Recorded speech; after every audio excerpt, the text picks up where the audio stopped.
नमस्कार. मायेच्या स्वादमध्ये तुमचे सर्वांचे स्वागत आहे. आज आपण बनवणार आहोत रोजच्या जेवणातील पण सर्वांची लाडकी घेवड्याची भाजी.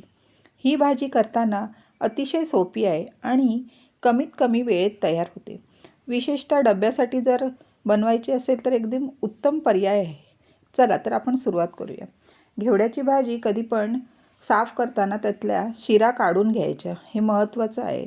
आणि मग ती मोडून घ्यायची घेवड्याची भाजी. ह्याच्यासाठी एक बटाटा पण घालायचा, मग अधिक चव येते भाजीला. मी तेल तापून त्यात मोहरी घातल्या आहेत. मोहरी घातल्यानंतर लगेच फोडणीमध्ये हिंग घालायचं आहे. हिंग मी विसरली, मी नंतर घातला आहे. आणि एक कांदा त्यात फोडणीसाठी घालायचा. आमच्याकडे नातेवाईक जेवणाला येणार होते म्हणून मी ते गडबडीत हिंग विसरली. आणि त्यानंतर एक टमॅटो घालायचा, चांगला लालबुंद टमॅटो घालायचा, मग चांगली लागते भाजी अधिकच. आणि त्यामध्ये अर्धा चमचा हळद, गरम मसाला, थोडासा मी गोडा मसाला पण घातला आहे. आणि आता हिंग घातला आहे, तुम्ही तेलातच फोडणीत घाला. आणि त्यामध्ये तिखट घालायचे आणि सर्व मसाले परतून घ्यायचे. धणे जिरे पावडर आणि तेल सुटेपर्यंत मसाले चांगले परतल्यानंतर आपण त्यात स्वच्छ धुवून निवडलेली घेवड्याची भाजी घालायची आणि ती पण चांगली परतून घ्यायची. परतल्याने काय होतं, तेलामध्ये त्याचा हिरवागार रंग असतो ना, तो तसाच राहतो, काळपट होत नाही भाजी.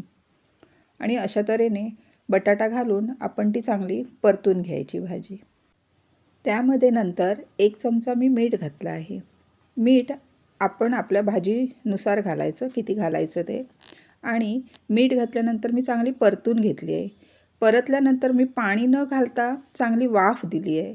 वाफ दिल्याने चांगला रंगही तसाच राहतो आणि चांगले मसाले लागतात त्याला भाजीला. म्हणून कधी लगेच पाणी नाही घालायचं भाजीत. पाणी लगेच घातलं की बेचव होते भाजी, त्यामुळे वाफ द्यायची अगोदर. आणि थोडंसं पाणी घालून मी आता त्याला वाफ देणार आहे चांगलं भाजीला. बघा, आपली आता भाजी शिजून तयार झाली आहे. बटाटा शिजला की नाही तेवढं पाहायचं, बाकी भाजी तर घेवड्याची मऊच असते, ती शिजते लगेच. अशा तऱ्हेने आपली घेवड्याची भाजी तयार झाली आहे. बघा, आपली घेवड्याची भाजी किती छान हिरवीगार आणि छान दिसत आहे. गरमागरम चपातीसोबत ही भाजी तर अप्रतिमच लागते. मी हे जेवणाचे ताट तयार केले आहेत. यात आवळ्याचे लोणचे पण घातले आहे. त्याची रेसिपी माझ्या चॅनलवर टाकली आहे. तुम्ही पण ही रेसिपी नक्की करून पहा आणि चॅनलला लाईक आणि सबस्क्राईब नक्की करावे. पुन्हा भेटूया. धन्यवाद.